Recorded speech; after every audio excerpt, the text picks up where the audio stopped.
This week in lab, you'll be doing the preparation of alum.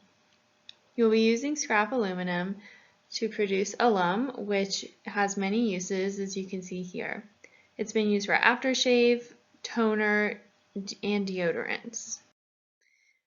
You'll be combining aluminum with potassium hydroxide, sulfuric acid, and water to produce aluminum potassium sulfate, or alum.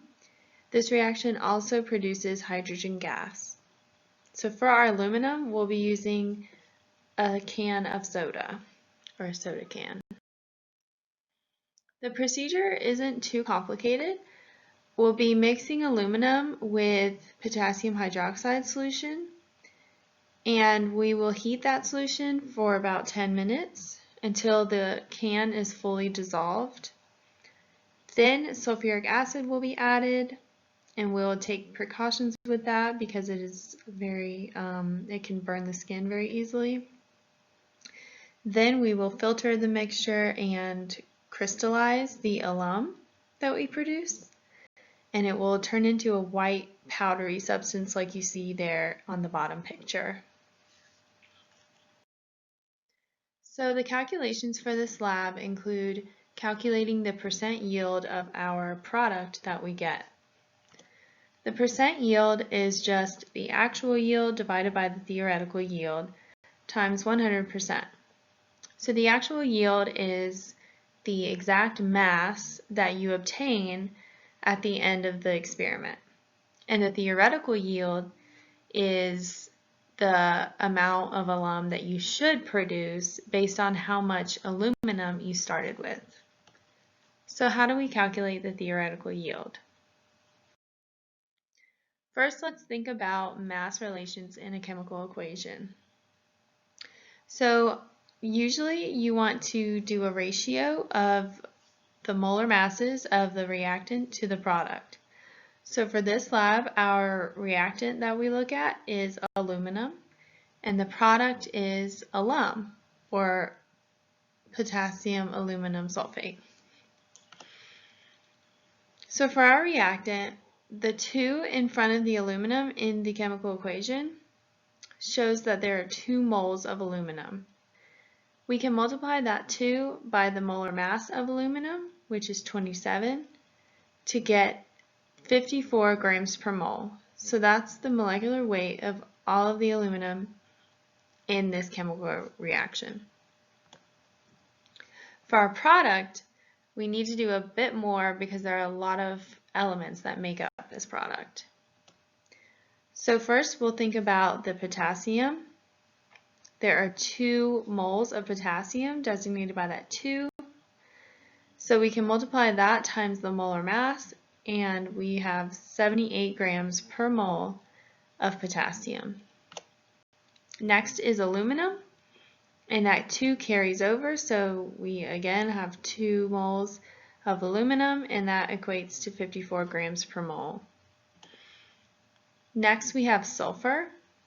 This one's a little more tricky because you have the subscript 2, which encompasses the whole sulfate, which is SO4. So you have to multiply that lower 2 by the main 2 in the equation. So that gives you 4 total sulfur atoms in this molecule.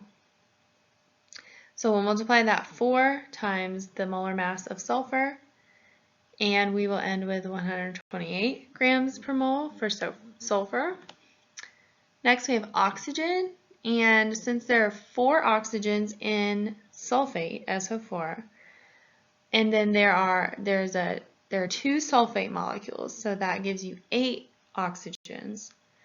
Then you have to multiply that again by 2 because of the large 2 in the chemical equation. So we have 16 total moles of oxygen.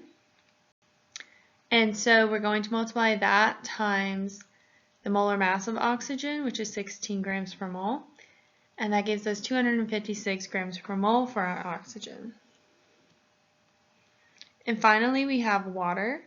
So alum is actually what we call a hydrate, which has 12 water molecules inside of its structure. So you have to include the mass of those water molecules when you're thinking about the molar mass of the product. So we have 12 water molecules in the alum itself, and remember that 2 in the very front tells us we have 2 molecules of this. So we'll multiply 12 times 2 and we'll get 24 moles of water. Multiply that times 18 grams per mole and you get 432 grams per mole for water. So adding all that up, we get 948 grams for the alum, which corresponds to 54 grams of aluminum that we started with. So when you reduce to the smallest numbers, for every 1 gram of aluminum, you have 17.6 grams of alum. So we can use this ratio when we're trying to figure out our theoretical yield. So let's do an example. Let's say you started with 3.4 grams of aluminum, and at the end of the whole reaction, you got 45.8 grams of alum. So what is your percent yield? Well, first we calculate the theoretical yield. So we're going to multiply our mass of aluminum that we started with by that ratio of alum to aluminum. We want to put alum at the top of the ratio because the aluminum on the bottom is going to cancel out with the aluminum that we start with. So multiplying the numbers together, we have a theoretical yield of 59.8 grams of alum.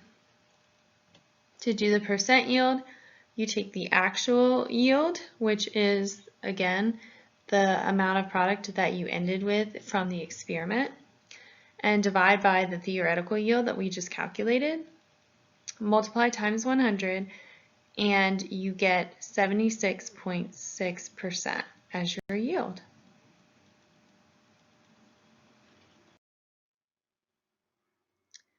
So the part 2 is thinking about alum as an agent for dyeing different fabrics and things. So we'll be using some wool with an alizarin dye.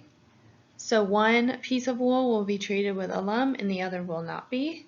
And you will just write down any difference that the alum makes on the dyeing process.